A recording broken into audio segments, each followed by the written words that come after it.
Voilà, je suis connectée. Oui, c'est vrai que je viens déjà d'enregistrer quelque chose concernant Alphonse Mucha. L'occasion m'est donnée évidemment de encore parler de lui. Alphonse Mucha n'était pas français, il était né dans l'Europe centrale. Il a vécu beaucoup sur Paris avec les autres peintres des impressionnistes de son époque. Il a distillé une œuvre magnifique, immense, abondante à tel point que je ne comprends même pas pourquoi aujourd'hui les jeunes, bien sûr, parce que moi je suis plus très jeune, les jeunes ne s'intéressent pas à Mucha. C'est bien dommage, je trouve, parce que dans le graphisme de son travail, dans les peintures de son travail, dans les coloris utilisés, dans les positions des femmes, comme il les a travaillées pour, peu importe la raison, pour les mettre en valeur, s'en servir peut-être comme publicité, peu importe, de toute façon, il a su que retracer et retracer encore la beauté de la femme.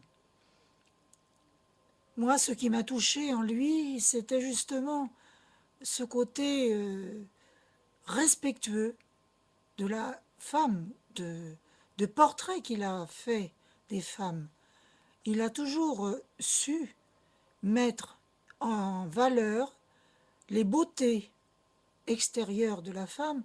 Il n'a jamais montré de corps nu ou très peu déshabillé.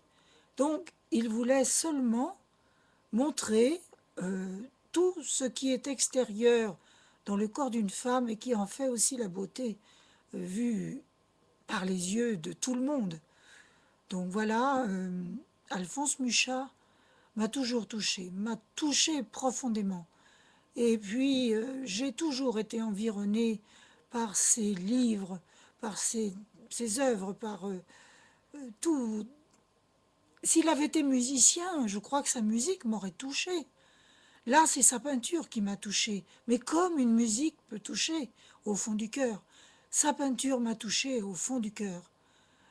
Alphonse Mucha a tellement bien fait les choses, a tellement bien décrit par ses portraits, que ce soit pour les publicités, que ce soit pour les œuvres théâtrales, que ce soit pour autre chose même, pour les saisons, pour toutes les parties de la vie, pour chaque partie de la vie. Il a su, avec l'illustration d'une femme, mettre en valeur ce qui est beau dans la nature. Bon, je me répète un petit peu parce que je l'ai déjà dit dans un précédent enregistrement, la beauté de la nature est vraiment splendide. Il faut savoir la regarder. Moi, c'est vrai que depuis petite, j'ai toujours regardé. Il faut dire que mon père était un admirateur de la nature et donc il m'a aidé énormément à regarder autour de moi, pas seulement ce qui est très visible, mais aussi ce que la nature nous cache, ce que la nature nous dévoile petit à petit, à force de regarder, à force de la regarder. Voilà, c'est encore ce que je voulais dire sur Alphonse Mucha, qui lui a su regarder la nature comme on regarde un merveilleux tableau. Et comme je vous disais tout à l'heure, s'il avait été un musicien, eh bien, il n'aurait pas fait mieux. Il aurait aussi bien fait ressusciter la beauté des choses, la beauté des êtres, par de la musique. Parce que, évidemment, la musique aussi retrace très bien la beauté des choses et la beauté des êtres. Donc voilà, pour conclure, merci Monsieur Mucha. Encore merci Monsieur Mucha pour votre œuvre et merci à ceux qui la mettent en valeur, les musées évidemment, mais aussi les amateurs comme moi de cet artiste exceptionnel qui l'a vu naître. il y a 150 ans maintenant.